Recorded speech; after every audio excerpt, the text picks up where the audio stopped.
Is Street Fighter V killing the fighting game community? Well, yes and no.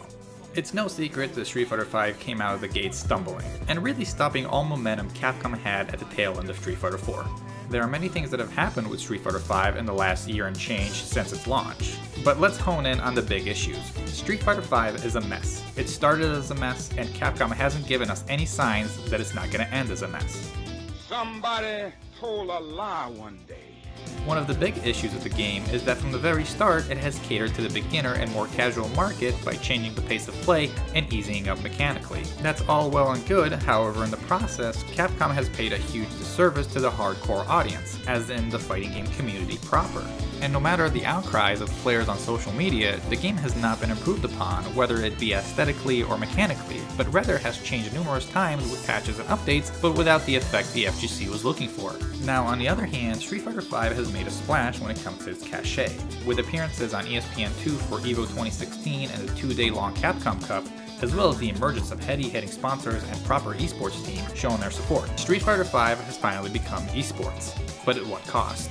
If we're being honest, as FGC members we always made fun of esports because we were never a part of it. Competitive fighting games was always in the shadow doing their own thing in arcades and smaller venues until the emergence of Capcom Cup and the increased production of events such as Final Round, CEO, and others alike. It's pretty cool. Esports. Shut up, man. So as it stands, the fighting game community is in a tough predicament. We were finally accepted into the esports realm that we all mocked out of jealousy all those years ago. However, the game that got us in is not the one that we wholeheartedly support, or even one that most of us like. It's fair to say that the majority of the FGC is playing and watching Street Fighter V because it's the game that's getting the esports push, not because it deserves our attention.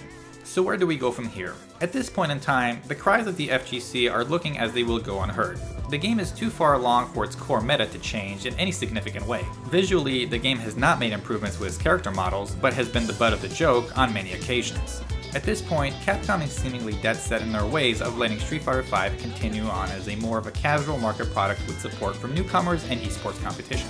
So with change unlikely, it seems as the fighting game community will have to either continue to begrudgingly support Street Fighter V or give our attention to games whom from a developer standpoint are really looking out for the FGC. Titles a la the upcoming Tekken 7 from Bandai Namco, the always improving King of Fighters 14 from SNK, as well as other excellent titles such as Guilty Gear Xrd Revelator 2 and BlazBlue Central Fiction from Arc System Works.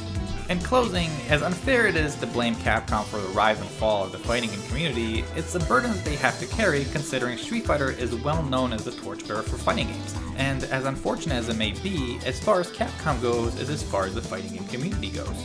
So at the end of the day, this video isn't meant to bash Capcom, but as an FGC member, it's almost my responsibility to keep them honest. And that's what it's all about. The fighting game community knows who their members are. We cry for buffs and pray for nerfs. We never let a comedic moment slip without creating a meme out of it. We're a highly cynical group and the saltiest of losers. However, we love our games and we support our community. And I wouldn't want that any other way.